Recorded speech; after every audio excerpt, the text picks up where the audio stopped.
পাওয়া সম্ভব নয়। একটি মাত্র কিতাব যদি কোনো মানুষ অধ্যয়ন করে তাহলে সত্য এবং সঠিক পাওয়া অতীব সহজ। হযরত ওমর ফারুক রাদিয়াল্লাহু তাআলা আনহু, সকলেই নাম শুনেছেন? শুনেছেন না? শুনেছেন। এত খারাপ মানুষ ছিলেন, এত নিষ্ঠুর হৃদয়ের ছিলেন। আল্লাহ নবী সাল্লাল্লাহু আলাইহি ওয়াসাল্লাম ওমরের ব্যাপারে বলছেন যে ওমর যে রাস্তা দিয়ে চলে এই রাস্তা দিয়ে ইবলিস শয়তান পর্যন্ত ভয়ে হাঁটে না। হযরত ওমর এত ভয়ঙ্কর মানুষ ছিলেন, কিন্তু আল্লাহ সুবহানাহু ওয়া তাআলা ওহির জ্ঞানের সংস্পর্শে এসে হযরত ওমরের মতো একজন বিশ্ববিখ্যাত ভয়ঙ্কর মানুষ ওই ছত্র ছায়াতে এসে ওহির জ্ঞান অর্জন করে তিনি হয়েছিলেন নরম, কোমল, মিষ্ট ভাষী, নম্র এবং ভদ্র, তাই না?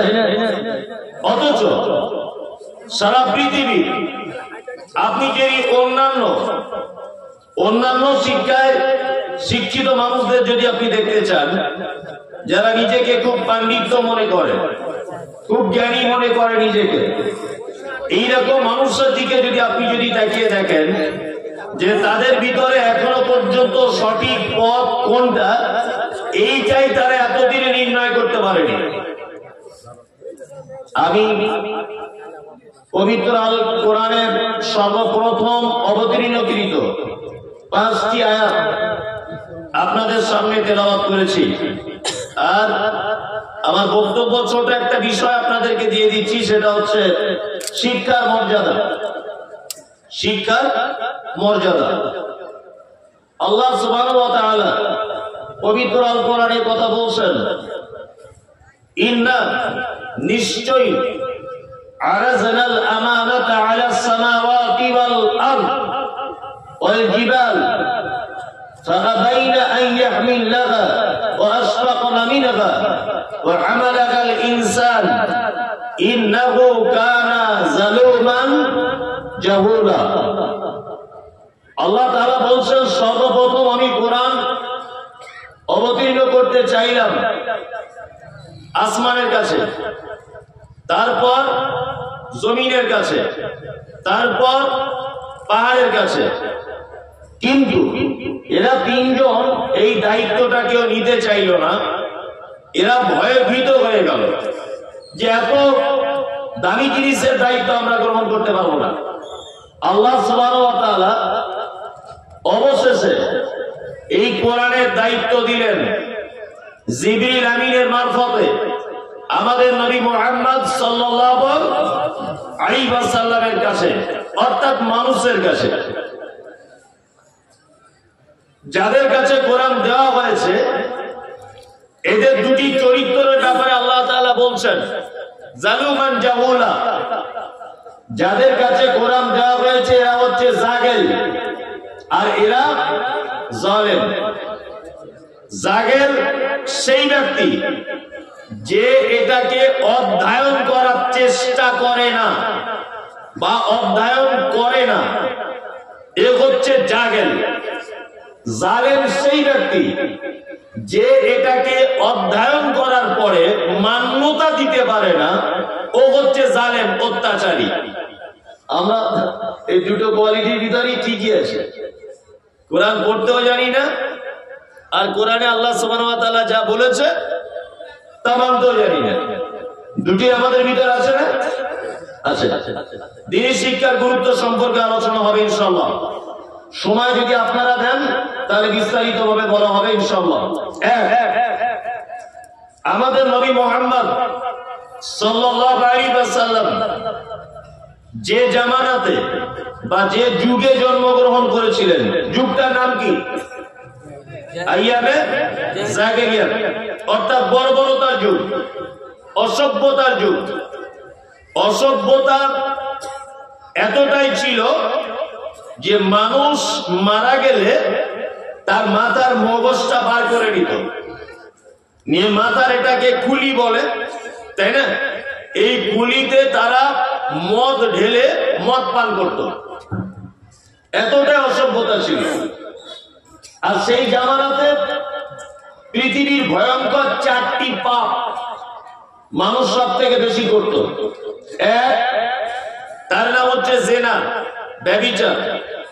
2, মদ পান। 3, চক্রবৃদ্ধি হারে সুদ। 4, গোত্রীয় ঝামেলা। এক বংশ আর এক বংশের সঙ্গে সামান্য কথা দিয়ে মারামারি লেগে যেত। ইতিহাস সর্বোজ্জ্বল অক্ষরে তার প্রমাণ রেখে গেছে।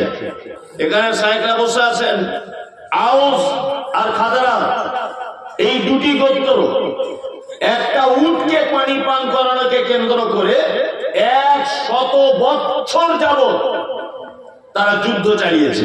100 বছর গোত্রীয় ঝামেলা। আল্লাহ নবী সাল্লাল্লাহু আলাইহি ওয়াসাল্লাম নবী হয়েছেন কত বছর বয়সে? 40। আর নবুয়তি টোটাল টাইমটা কত বছর ছিল? 23। আমরা আলেম ওলামারা শুধুমাত্র এই আলোচনাগুলি করি।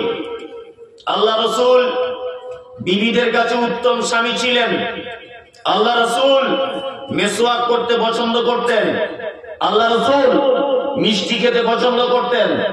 আল্লাহ রাসূল আজওয়া খেজুর খেতে পছন্দ করতেন। আল্লাহ রাসূল সেন্ট আতর ব্যবহার করতে খুব পছন্দ করতেন। এইসব আলোচনাগুলি করি। আর শুধুমাত্র 23 বছরের জীবনীটাই আজকে 1500 বছর যাবত 23 বছরের জীবনীটাই শুধু মাজা ঘষা হচ্ছে। ঠিক বলছি না? আচ্ছা, এবার আপনাকে বলছি, হযরত মুহাম্মদ সাল্লাল্লাহু আলাইহি ওয়াসাল্লামের জন্ম থেকে নিয়ে এই যে 40 বছর একটা লং টাইম আছে, এই টাইমের ভিতরে উম্মতের জন্য কোন রকমের শিক্ষা আছে না নেই? আছে, অনেক শিক্ষা আছে। আর একটা কথা আপনাকে বলি, আল্লাহর নবী নবী হওয়ার আগে কোন পাপ বা অন্যায় কাজে লিপ্ত ছিলেন জানা আছে না? এবার আপনাকে আর একটা কথা আমি ভাবিয়ে তুলছি। 40 বছর পর্যন্ত পৃথিবীর একটা মানুষ আপনি দেখান যে লোকটা 40 বছর পর্যন্ত একদিন উত্তরেও ছোট পাপ বড় পাপ কোন পাপ করেনি। আপনার এটা চক্রনগর, তাই তো? এই গ্রামে একটা লোক বার করতে পারবেন? আছে? তার মানে মুহাম্মদ সাল্লাল্লাহু আলাইহি ওয়াসাল্লাম অসভ্যতার যুগে জন্মগ্রহণ করেছেন, বর্বরতার যুগে জন্মগ্রহণ করেছেন, যেখানে চলতো মদ, যেখানে চলতো সুদ, যেখানে চলতো ব্যভিচার, যেখানে চলতো কাটাকাটি, যেখানে চলতো খুন খারাপি। এইরকম একটা পরিবেশে জন্ম হওয়ার পরেও 40 বছর পর্যন্ত নিষ্পাপ থাকলেন। কারণ কি? কারণ হচ্ছে এই শুধুমাত্র নবুয়তি পেয়েছিলেন 40 বছরে। আল্লাহ যে নবী করবেন ওনাকে, এটা আল্লাহ সুবহানাহু ওয়া তাআলা জন্ম থেকেই সিলেক্ট করে রেখে দিয়েছিলেন। কি বললাম বুঝলেন?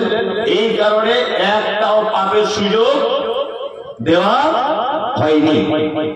চলুন, আল্লাহ নবী সাল্লাল্লাহু আলাইহি ওয়াসাল্লাম ছোট থেকে ছিলেন মিষ্টি ভাষী, কোমল হৃদয়, পরোপকারী, দুস্থদের পাশে দাঁড়াতেন, বিধবাদের সেবা যত্ন করতেন, অভাবীদের খাদ্য দিয়ে সহযোগিতা করতেন, বাস্তুহীনদের তিনি বাস্তুর ব্যবস্থা করতেন, ইত্যাদি ইত্যাদি অনেক কাজ করতেন।